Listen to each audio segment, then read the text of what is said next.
ओम आर्यवर्त। नमस्ते दोस्तों, मैं संदीप आर्य आपका स्वागत करता हूं। आज हम बात करेंगे उन दो दलीलों के ऊपर जो मांसाहारी व्यक्ति शाकाहारियों को देते हैं। पहली कि भाई तुम भी तो पेड़ पौधों खाते हो, उनके अंदर भी जान होती है, उनको भी दर्द आदि होता है, उनकी फीलिंग्स हैं। दूसरा कि भाई तुम भी बैक्टीरिया खाते हो, दूध में दही में इतने बैक्टीरिया होते हैं, दूध में भी होते हैं, उनको भी खाते पीते हो, तो तुम भी तो जीव का भक्षण कर रहे हो, हिंसा कर रहे हो, तो हमारे खाने में क्या दिक्कत है। तो आज इन दो बातों का खंडन है। पहला हम लेंगे पेड़ पौधों वाला। तो अक्सर ये कहते हैं कि भाई पेड़ पौधे में भी जान होती है, उनको भी दर्द होता है।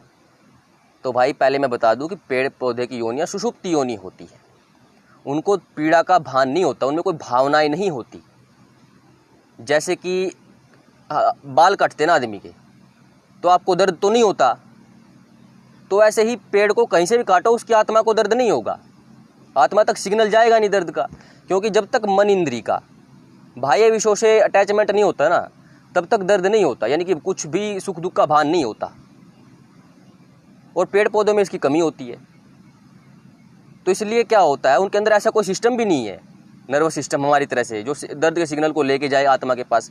मन का अटैचमेंट होता ही नहीं बाह्य विषयों से पेड़ पौधों की योनियों में, तो उनको कोई दर्द नहीं होता। जैसे कि हमें बाल काटने पे नहीं होता, हमारे शरीर में जो मन इंद्रिय है उसका बाह्य विषयों से क्या है, अटैचमेंट है। बालों में, इंसानों में भी नहीं है, ठीक है। तो वैसे ये मैं उदाहरण के तौर पर बता रहा हूँ दर्द के बेसिस पे, कि भाई पेड़ पौधों को इस तरह कोई दर्द नहीं होता जैसे हमें बाल काटने पे नहीं होता। अब कुछ लोग कहेंगे कि भाई उनके अंदर भावनाएं आदि होती हैं, जगदीश चंद्र बोस, ये सुनी सुनाई बातें होती हैं। भाई इसका सत्य से कोई लेना देना नहीं है। जैसे होता है ना कि तोता मैना, हस्बैंड वाइफ, तोता अलग स्पीसीज होती है, मैना अलग होती है।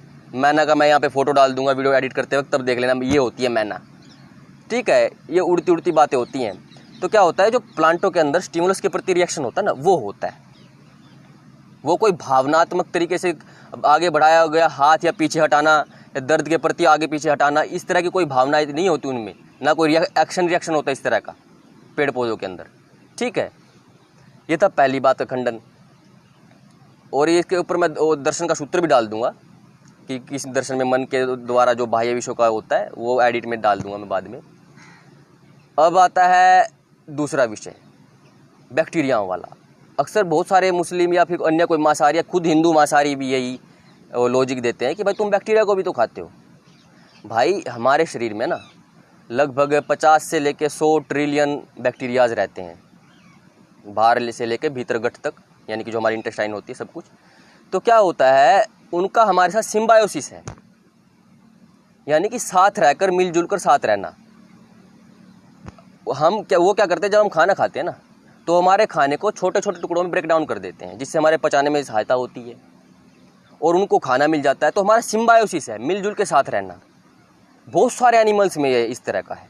ये इकोलॉजी में पढ़ाया भी जाता है, 12th में ही पढ़ाया जाता है, ये 11th 12th में पढ़ाया जाता है, 10th में भी कुछ हिंट है कि मिलजुल के साथ रहना। तो उन बैक्टीरिया के साथ हमारा मिलजुल के साथ रहना है। हम उनको मारते नहीं है, वो हम उनको खाते हैं। जब खाते तो हम खाना ही है, उनके साथ लग के जाते हैं अंदर। जैसे दही या दही के अंदर बैक्टीरिया वो चले गए, तो क्या होता है, वो हमारे साथ मरते नहीं है, वो अंदर ही जीवित रहते हैं। उनका रहन सहन अंदर ही है। उनका जो लाइफ स्ट्रक्चर साइकिल है ना, वो इंसान के अंदर और जहाँ से वो बने हैं, यानी कि दूध से दही आदि में, तो ये चक्कर चलता रहता है। और इंसान के अंदर लगभग हजारों तरह की स्पीसीज हैं बैक्टीरियाओं की। तो इनके साथ हमारा सिम्बायोसिस है, मिलजुल के साथ रहना। इसके ऊपर तो बड़ी बड़ी बुक है सिम्बायोसिस के ऊपर। अन्य एनिमल्स के साथ भी है, गाय भैंस भेड़ बकरी के साथ भी तो हम रहते हैं, ठीक है। जैसे कि अब ये बकरी है, कितना प्यारा जानवर है। अब ये जंगल में छोड़ दोगे इसको, एक भेड़िया ऐसी तैसी कर देगा सारी भेड़ों की, तो हमारे साथ रहती हैं। अब हमने खाना शुरू कर दिया उनको, तो ये गड़बड़ हो गई, ठीक है। वो हमारे साथ रहते ताकि वो सुरक्षा मिले उनको। तो क्या होता है, ये बैक्टीरिया हमारे साथ रहते हैं सिम्बायोसिस में, हमारे शरीर के लाभदायक होते हैं। अगर ये निकल गए ना सारे, तो जी नहीं पाओगे। और जो हानिकारक होते हैं, हानिकारक तो भाई निर्जीव से लेके सजीव बैक्टीरिया और इंसान तक। अगर कोई हानिकारक है, आपके जान का दुश्मन है, तो उसको हटाओ। आप गाड़ी चला के जा रहे हो, आगे से कोई गाड़ी आ रही, साइड में हटाओगे ना। गाड़ी तो निर्जीव है, चाहे खड़ी आप तेज चला रहे हो तब भी ठुक सकते हो, उससे मर सकते हो, तो उससे बचो। तो ऐसे ही छोटा जीव है या इंसान, अगर आपको कोई हानि पहुंचा रहा है, आपकी जान पे बनी हुई है, तो जान बचाना तो धर्म है। तो ऐसे बैक्टीरिया हैं, उनको ख़त्म करना हमारा धर्म है। या बाहर से औषधि लेके, या शरीर का जो इम्यून सिस्टम है वो उसको ख़त्म कर देगा। तो हानिकारक बैक्टीरिया तो मरने भी चाहिए, हमारे शरीर के लिए तो नुकसानदायक है। अच्छे बैक्टीरिया हैं वो मरते नहीं हैं। ठीक है, अब इसकी एक और दलील लो इस सिस्टम के लिए। क्या होता है, इस दुनिया में बहुत सारे आदमी हैं जो एनिमल सेक्स को चाहते हैं, यानी कि उनकी इच्छा है कि एनिमल के साथ सेक्स करने का राइट दिया जाए उनको, इसको गलत ना माना जाए। ठीक है, वो कहते हैं कि जैसे कि एक लड़का लड़की सेक्स करते हैं, नॉर्मल है, तो उसके बाद फिर ये होमोसेक्सुअलिटी को नॉर्मल कर दिया, तो उसकी भी एक दलील देते हैं कि भाई जैसे कि तुम कहते हो कि मुझे फीमेल के प्रति आकर्षण है और मैं आपको कहने लग जाऊँ कल से आपको लड़के को आकर्षित करना है, उसकी तरफ आकर्षित होना है, तो आप कहोगे मुझे तो नहीं होता। तो वो कहते हैं सेम मुझे ऐसे ही लड़की को देख के नहीं होता, मुझे लड़के को देख के होता है। तो उनके अंदर ही ऐसा है, ये है वो है ऐसा ही, हाँ उनके अंदर ऐसा होता है। उनके उसके विषय में मैं कभी बाद में बात करूँगा। फिर क्या होता है, तो उन्होंने यही दलील पकड़ी हुई है कि भाई ऐसे ही हमको एनिमल्स को देख के होता है, तो ये भी गलत नहीं है। ठीक है, फिर उसके पीछे क्या होते हैं, बहुत सारे नास्तिक भी लगते हैं, आस्तिक भी लगते हैं, हिंदू मुस्लिम सिख सब पीछे लग जाते हैं उनके। कुछ उनको जान से मारने की बात करते हैं, कुछ उनको समाज से बहिष्कृत करने की बात करते हैं, कुछ उनको ठीक करने की बात करते हैं कि मेंटली इलनेस है आदि आदि। अब वो इन जैसे आदमियों को जो ये कहते हैं तुम बैक्टीरिया भी तो खाते हो, तो उनको ये कहने लग जाए कि भाई तुम्हारे शरीर पे बैक्टीरिया है, तो कहेंगे हाँ। तुम्हारे लिंग पे बैक्टीरिया हैं, पीनस पे, हाँ।